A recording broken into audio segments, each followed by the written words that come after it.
Hello again. Okay. Hi.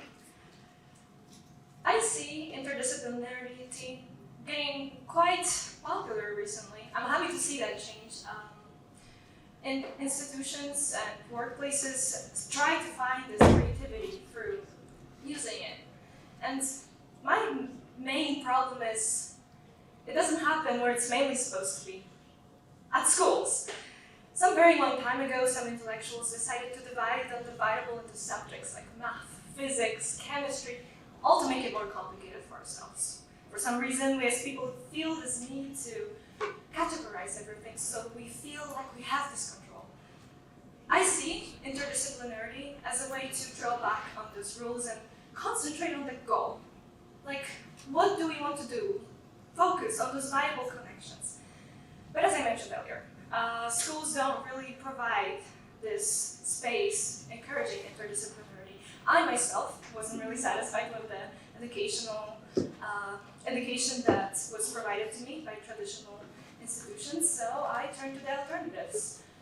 Firstly, it was music school, then some private, and then I ended up in the middle of cornfield somewhere in Ohio, United States. I had the reason to be there. It was the exchange, and yeah, I still remember moving away from my very fast city. I live in the capital to a tiny town. It had less than 1,000 people, surrounded mostly by fields and forests of spreading through this hilly state of Ohio. I couldn't find a place that resembled the city I lived in. The main attraction of the county was the school I went to. Many students came there every day and stayed after mandatory classes to attend clubs and play sports, and I was no exception to that rule. Honestly, the school is quite wonderful at finding those places, encouraging students to do more, and rather not put them in this tight box. As an overachiever, I signed up for a bunch of things, chess club, art club, you name it, I probably did it. And that was also the year that I have learned I cannot do everything. I have to choose, but rather differently than I normally did, because it's not just about the subject, but the area I'm interested in, connecting those different things that interest me mostly. There was another great lesson behind all those months of immersing myself in mostly anything but school. It was finding myself, what do I like and dislike? What are my limits? How can I solve problems when there's no friendly soul around to come and save me? I had to answer those questions and learn how to be independent, but also how to ask for help, because it's not really easy to do so. In hindsight, I see how much it has costed me. Losing my friends, growing those new relationships just to leave in a year. In this situation, though, the rule "what doesn't kill you makes you stronger" really applies.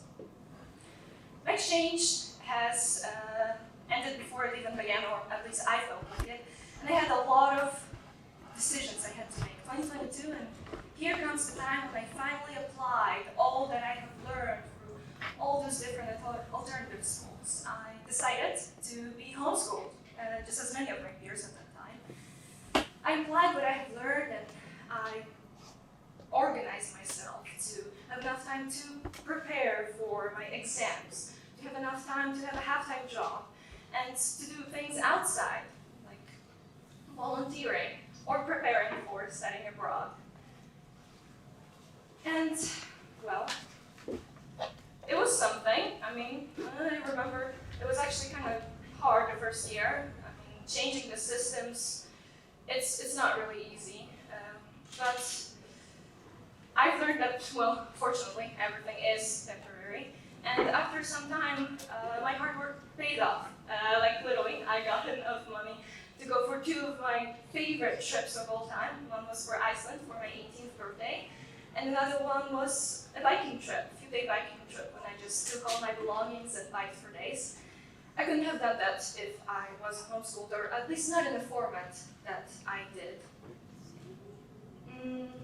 After a year, I finally started transforming me being in Poland. I actively took part in my school's life, which was truly transformative for me.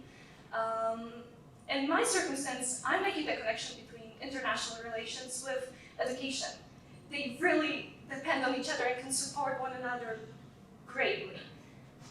So I did. I started talking. I realized the power of my voice, and here came all these meetings. I met the president of Warsaw, was a guest in the educational forum and Polish parliament.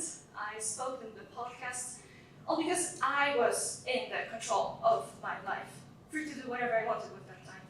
It can be a dangerous game to have almost no control over your day, but once you learn how to navigate that, it can be quite great for developing in the future.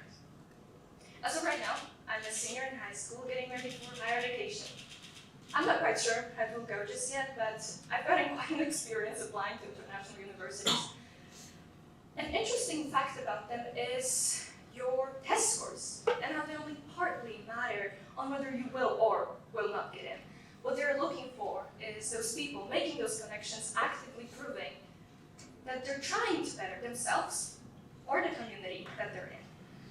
So yeah, for anyone trying to apply to international schools in the future, start applying your plans as soon as possible. Coming back to my story now. I got my first rejection, which happened to be from my dream school. I had to kind of change my plans to fit the perfect reality. I have plan A, B, C, D, E, F, and God knows something more. And you might ask me why you're doing it to yourself. I mean, there's an easier way to get a higher education. And I have to say, you're right. I completely agree with you. The reason why I still do it is because going to higher education is not about classes or degree itself, just like going for my exchange was never about just learning English.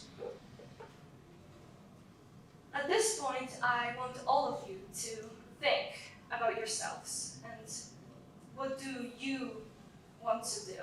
What are your predispositions? Because I see often that people have this goal in mind and try to work up the pyramid to get this goal, but maybe, just maybe, you should try looking at what you can do and make those connections yourself, with whatever you like doing, and then see what happens with that. Thank you.